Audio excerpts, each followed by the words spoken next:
world in the game, World 6. With, I think the NES version of this is my ringtone, actually. This game does have nice iconic music, if you ask me. I mean, if you played a lot of the old, if you played a lot of the newer Mario games, they do remix a lot of it. Yep, this is the world that Coda and the rest of us got stuck on. I'm trying to remember who it was. I think it was me, Coda, Super Smash 100 when we had him around it, Dr. Love. I think me and Dr. Love tag team as Mario, and Coda and Super Smash tag team as Luigi. And we all sucked. All of us sucked. It took us 15 minutes to get through the first stage. Holy shit. I think we gave up because we were struggling to get to the airship for like 20 minutes after somebody lost. Oh god. Fun times. What I needed. I'm trying to remember what other games I'm working on Game Pass. I was just trying to buff up getting to the 8 games I need to play on Game Pass. I was just going through the Crash and Sane trilogy and Spyro trilogies again. Because I forgot I do enjoy those casual platformer games. Well, Spyro more than... You know? Huh. In some ways, I like Crash more. It feels like more like a challenging platformer. Where Spyro is definitely a lot more of a relaxation game. Yeah. I guess it depends on my mood. I'm more typically like Spyro, because I tend to like relaxing when I play video games. Where playing Crash, sometimes the movement can get me killed in stupid ways and it pisses me off. Especially with Crash 1. Then again, I decided the first thing I was going to do when we were playing Crash 1, oh cool, let me go back up there. He said go up that tower level. Why would you do this? It's your first reintroduction back to Crash, you idiot.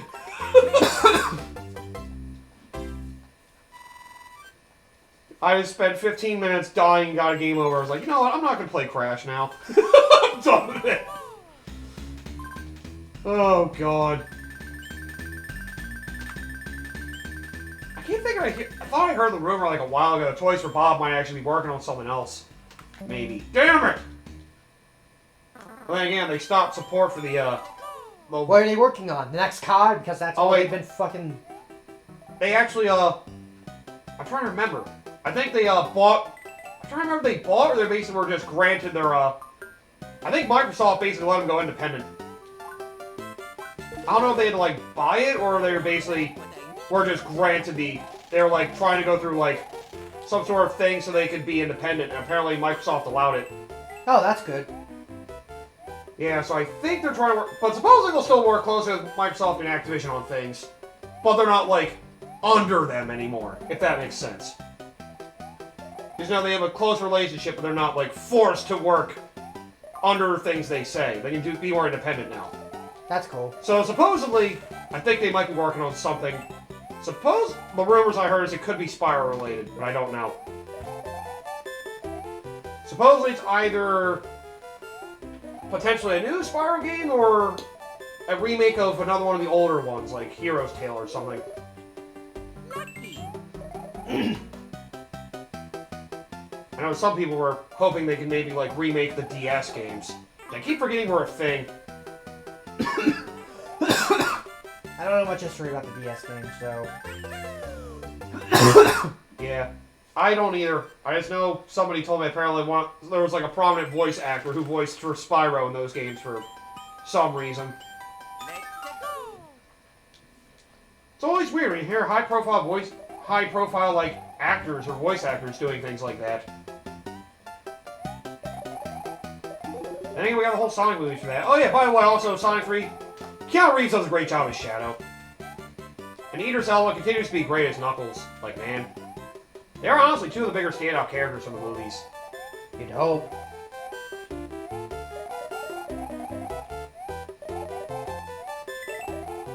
It almost does feel, somehow it almost feels like they might have been referencing that Shadow might like Latinas. Because I think they were hanging out on Eggman's ship at one point. He was watching a freaking a Spanish soap opera. Oh god. And he was like commenting about it. I just really love Latinas, Sonic. How did this become canon? Oh, God.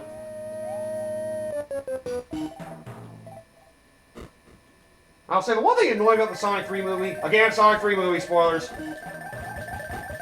they try to have Sonic have a revenge arc to try to make it be like, ooh, have Shadow be like, see, you become me if you lost somebody precious.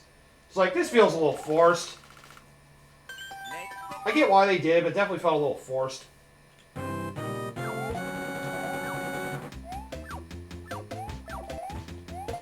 I almost made me wish we had another... Also, the fight scenes are great. I think my biggest complaint I have of the movie, you know... Well, I'm sure you probably heard the criticism some people have. The human plots are pretty rough in those movies. Of course.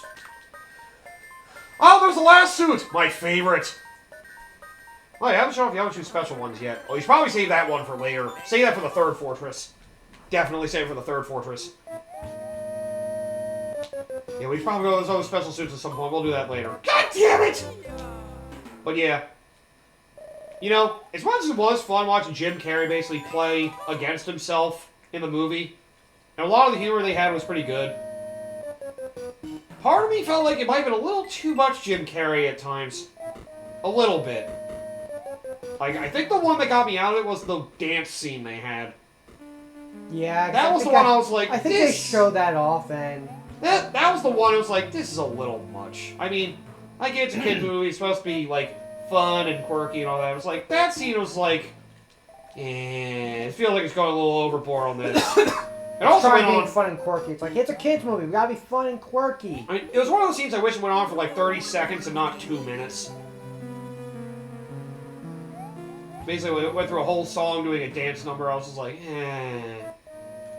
I love one of the scenes, damn it, before that, where, one of the ones they teased of him basically tackling his dad being Santa, or his grandfather being Santa. They had a whole montage of basically them having bonding moments. That was actually pretty funny. But, yeah, the dancing thing I thought was a little too much, but... It was a little much of Jim Carrey, although, again, as annoying as it was still better than any of the human subplot stuff from the first two movies. I'll still take that over anything from the first two movies. Gee, it's almost like when you actually put a human plot with actual characters from the Sonic series, it actually works a little better. Mm-hmm. And Jim Carrey getting to play himself, you know. The other thing is, like, it's not even, like, say, children or something to make it like, okay, it's a children's movie or whatever. Yeah, that's what I'm saying. It's fucking adults. I know. What child's gonna find watching know. adult shit funny? I mean, yeah. I'm just saying I personally wasn't a fan of it. I'm not saying, like, oh, that movie sucked because of this. No, it's like, it's a No, I'm just talking about just so from, like, the other things. Yeah. Like... You adults are freaking out over a children's movie. Like, what are you doing, guys? I'm as big as Sonic as they come. Woo, nice! Got a big prize. I'm as big as Sonic as they come. But... I'm a big fan of Sonic. That's why I fucking hate him. Yeah, I love to hate. Oh god, I have a list of something I gotta look up, but yeah. That's still one of my favorite phrases. Everybody says love at first sight. No, man. I prefer hate at first sight. You know, everybody says that the opposite of love is to hate, but that's not true. The opposite of love is indifference. Yeah, that is true. And I know you're not indifferent to me. You may say you hate me, but I think you love me. Like, what? You hate me so much you love me, you can't stop thinking about me. Where indifference, you think so little of me, you can't even think of me. I wish I could say I came up with that on the spot, but I was actually watching a, was watching SmackDown, and one of the bits was, he was like, they say Sami Zayn was, saying this Roman Reigns, like, they say the opposite of love is hate, but that's not true.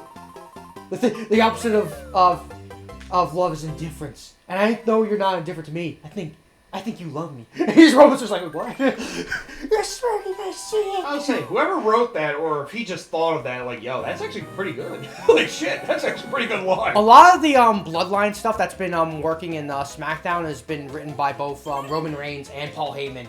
Okay. So... I imagine there's probably some lines improvised by the wrestlers themselves. I'm sure they have a general script, quote-unquote, they follow.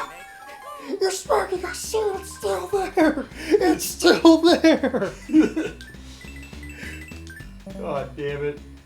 Why am I so bad at this? Yes! The best prize! Okay, I can lose now. You said it, not me. God damn it. But yeah, I did generally enjoy it. I went to see it, like, I think a couple days before Christmas. It was, like, me and, like, 2 other, like, parents with kids in a theater. Jeez, not a lot of people would want to go out and see it at 9 o'clock on a Monday morning. Yeah. Honestly, I preferred it that way. Same here. And yet, I was the only one who stuck around with the post-credits scene. Oh, by the way, well, you didn't really watch any of the movies. Do you care for any of the spoilers Not really. for characters that'll be hidden in the 4th movie? I'll just put it this way. 4th movie could go the Sonic CD route. It introduces 2 characters. 1 villain, 1 not. Oh, yes, this is another infamous stage. I personally love this one, but I can see why people hate this one, personally. Yep. Yeah, I think you remember this one. The worst part is, you're going to need to get a Koopa shell with you. God damn it! I fucking hate this! I'll admit the stage can be kind of annoying, but honestly, it's one of those things I find is like a bit of creative level design. It's just, you know, one of those things, again, not to be a dick, you just have to get good to eventually, you know, get through. They gave you infinite basic opportunities at these to teach you, yes, you should be flying around with the raccoon tail. If you didn't learn by now, oh, you have to. Fuck you! You stupid freaking... The only thing that sucks is that these enemies keep ruining everything for you. You can still get a leaf there, too. Just gotta watch out for the enemies. But yeah, I do know where the escape is, but I'll let you explore it. It's more fun this way, anyway. I mean, I personally have fun with it. But yep, this is the exit! So, how the fuck... Yep. You could possibly try to tail whip... Ooh, perfect. Alright, good. You should be able to... I was gonna say, you just run between those 2 blocks back and forth. Oh, God! Yeah, you just run between those 2 blocks back and forth and eventually build up run speed. Oh! I think he'll probably revive since he technically didn't die. I was like, you could potentially tail whip your way through that, but that's a tough, like, probably one of those frame-perfect moves you'd have to do if you're gonna do that. Yeah, just run back and forth. You just have to be really quick on the back and forth. And just jump as soon as you hit one of the walls. Oh, God! Oh, so close. You have to go back outside. You got that block already. Yeah, but you have the general idea. You just have to be very quick on the back and forth and try to do your jumps towards running into one of the walls if your P meter is filling up. This is one of those things you learn through experience and understand the mechanics. Again, it's appreciated, but I can understand why some people don't like it. But yeah. I am wondering how they'll do the Sonic 4 movie. It is really funny, though. After the Sonic 2 movie, friggin' Jim Carrey basically said he was going to retire unless he had, like, a golden script he'd want to go into. And then he got to take you through the stage. And apparently that movie was basically him getting to play himself twice in Sonic 3. Fuck you, look! Make me have to slide. I want to break you. And he said he wouldn't be able to come back for Sonic 4, which they'd have to retcon him again, probably. Which, you know, considering the source, you know, I can understand letting Eggman be retconned, because... Honestly, if worst comes to worst, they can just end it there. Yeah, I've had my own theories. But, well, basically the Sonic fan community might look down on me for some of them. Might be Involving Sonic 06? We don't need... Oh, God. I say we don't always need the true Eggman. People might hate me for that opinion. I'm trying to remember level 6 might be one you can fly over. I know there's a level somewhere in one of these stages you can just fly over entirely. It might be this one. Otherwise, you have a weird water level. But yeah, Sonic 4 I think could be... Well, they've been getting better with every single movie.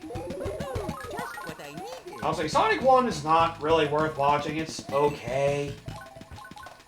The first movie is eh. The second one was good, because definitely, you know, harkened on the, you know, the dynamic between the characters more. Which, you know, because the first movie all had Sonic, couldn't really do that. Yeah. Instead, we have human characters. And the third movie does it better. And also, the second and third movie do a lot of nice little nods to the Sonic series as a whole. I know people like Live and Learn being in the third movie, although it was kind of short-lived, but it was there, it was nice. Knowing Hollywood, they probably would have just chose some random... Although we did learn something interesting. Apparently, Sega is now being sued by the songwriter for Live and Learn. Yeah. Yeah, apparently it was only supposed to be used for that game, and, well, they weren't supposed to use it for other games. Bro, did you not know all this time they were using the song in other games? It's only now you figured this out? Supposedly he, like, was asked for permission to use it in the movies. So, he gave Paramount permission to use it in the movies. And now, all of a sudden, it's an issue. Well, some people are thinking it could have been because, maybe Paramount said something about rights to the song or something. And maybe that's why he's doing it. I wouldn't be surprised if it's a Paramount thing. Yeah, I never really liked Paramount, to be fair. I mean, Paramount's also another shitty company. Yeah. I say that, but like every single company is a lot of their shitty. adaptation stuff I've never been a fan of. Like, the Rampage one wasn't great. The frickin', the Rampage one was stupid. Anything that they did that was an adaptation of something I've always thought has been bad. Like, ugh. Their adaptations have just been rough. I'll say, I think they're the ones responsible for that awful, Godzilla movie. Actually, that one wasn't terrible. It definitely wasn't good.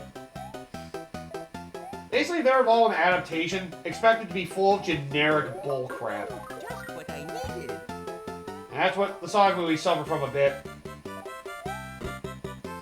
I was gonna say the Mario movie, that wasn't Paramount, but that was Illumination, who basically did the same thing anyway. I'm trying to think, are they owned by anybody? I know... I think it's Universal. Universal, that's That would it. explain it. Universal's a little better, but they're pretty similar. Yeah. They're a little better than Paramount, I think. But not by much. I know they've been responsible for some of the anime recently, apparently. Man, there's only like 2 or 3 I can think of. Only one of them I've actually watched that I can remember.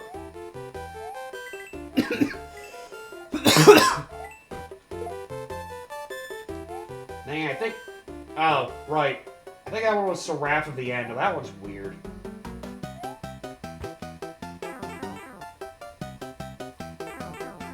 Oh, yeah. I'm trying to think... Well, I was watching Dragon Ball Diamond. I'm trying to think of what other anime I've been watching lately.